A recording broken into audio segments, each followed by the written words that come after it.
Saya dapat jatah 2 pertanyaan, baru saya akan lempar pada Anda semua. Pertanyaan pertama, ini menyangkut masalah hak demokrasi kita dalam budaya Indonesia. Apakah Abah akan melakukan normalisasi terhadap organisasi yang pernah dibubarkan oleh negara beberapa tahun terakhir ini?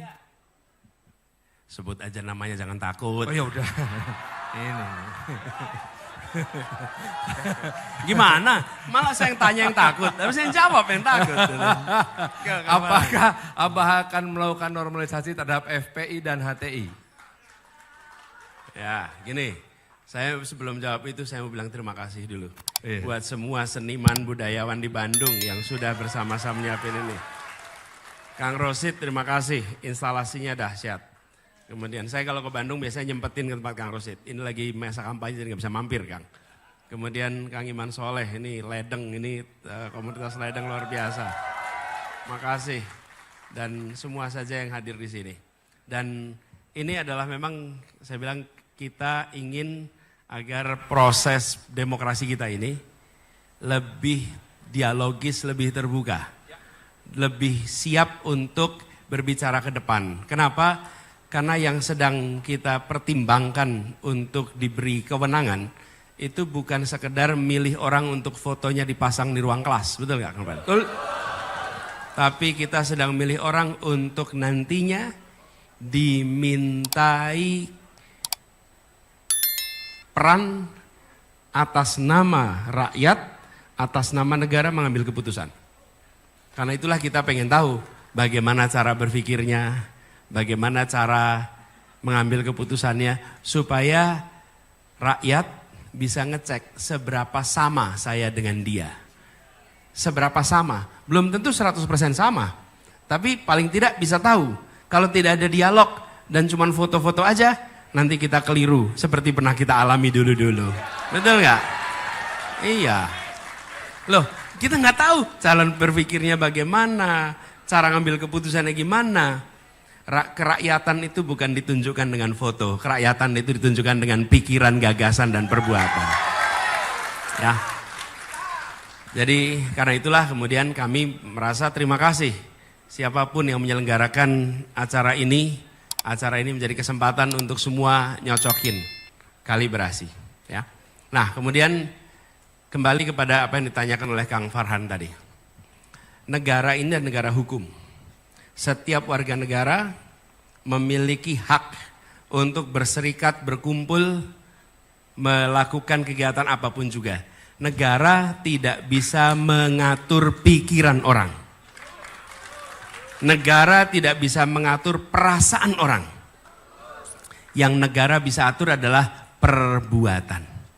Bila melakukan perbuatan yang melawan hukum, maka hukum akan mengambil tindakan untuk didisiplinkan. Betul ya? Jadi pikirannya, nah kita harus menghormati pikiran. Kadang-kadang kita ingin menyamakan pikiran. Kadang-kadang tanpa sadar kalau ada orang beda pikiran harus sama dia dengan saya. Nggak boleh. Nggak boleh. Dalam ruangan ini saja belum tentu semua pikirannya sama. Dan negara tidak pernah bisa mengatur pikiran.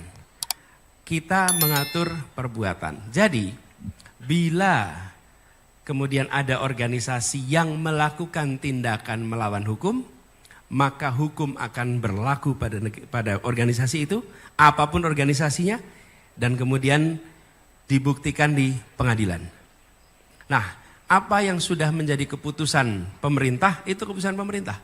Sudah jalani kemarin. Jadi bagi kami, kita hormati keputusan yang sudah dilakukan oleh pemerintah.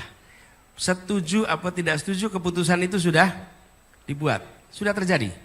Ke depan kita akan pastikan semua organisasi yang menurut pemerintah keliru, maka pemerintah akan membawa ke pengadilan dan pemerintah akan menunjukkan kepada rakyat di mana salahnya. Tapi ketika saya bertugas sebagai presiden, saya tidak akan membubarkan.